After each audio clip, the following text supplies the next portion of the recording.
এতিয়া মই 4 number question solve কৰিব লাইছো আৰু 4 নম্বৰ কোৱেশ্চনত কি কৈছে যে a crane of height 155 cm has its neck and the rest of its body in the ratio 4:6. For your height, if your neck and the rest of the body also had this ratio, then how tall would your neck be? মানে কি কৈছে এটা crane আছে ক্ৰেনৰ height two 155 cm য'ত crane two নেক গলৰ ওপৰৰ part খিনি আৰু ৰেষ্ট অফ দা বডি গলৰ তলৰ পাৰ্ট খিনি ৰেশিওটো হৈছে কি যে 4:6 গতিকে গলৰ ইখিনি নেকৰ ৰেশিওটো 4 ব্ৰেকৰ আৰু তাৰ তলৰ বডি কি পাৰ্ট খিনি হৈছে 6 দেন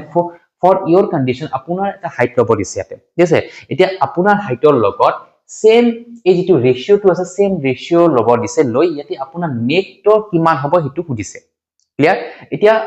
কোৱেশ্চনটো কেনেকুৱা হৈ আছে যে এতে যেটো আপোনাৰ হাইটটো এজিউম কৰি লওক যে আপোনাৰ এটা কিবা এটা হাইট আপোনালোকে লৈ ল'ব লাগিব তাৰে পিছত সেম ৰেশিওটো লৈ এই ৰেশিওটোক লৈ আপুনি নেকৰ যিখিনি পাৰ্ট সেইখিনি আপুনি উলাই দিব লাগিব ঠিক আছে তো সাপোজ মই ইয়াতে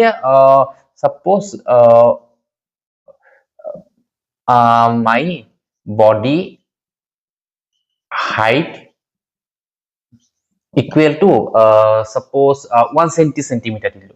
170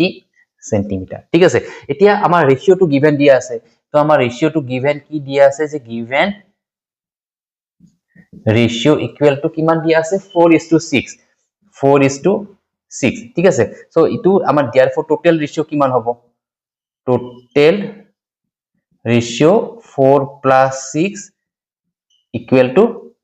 10 হৈ আছে ঠিক আছে এতিয়া আমাক লাগে কোনখিনি দিছে যে how tall would your neck be এটা মানে নেকৰ পাৰ্টটো দিছে সো देयरफॉर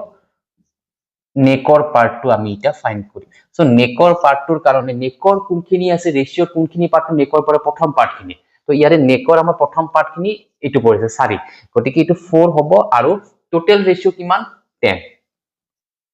আৰু টোটাল আপোনাৰ হাইটটো কিমান ধৰা হৈছিল 170 cm এটো 170 160 আপুনি জি ধৰে এটো কোনো এনেকুৱা হেনে আমি জাস্ট এজিউম কৰিছো আমি সাপোজ ধৰি লৈছো এটো এটা মানে যে আমাৰ ইখিনি হাইট হয় বুলি তো ইমান সেন্টিমিটাৰ তো ইয়াৰে এটা 0 ক্যান্সেল হল 17 4 যা 68 সেন্টিমিটাৰ তো এটো হৈছে आंसर যে আপোনাৰ গলৰ ওপৰৰ নেকৰ পাৰ্ট খিনি কিমান সেন্টিমিটাৰ হ'ব 68 সেন্টিমিটাৰ ঠিক আছে ক্লিয়াৰ আশা কৰো এটো বুজি পাইছে চাগে আপোনালোকে এতিয়া মই 5 নম্বৰ কোৱেশ্চনটো সলভ কৰিব ওলাইছো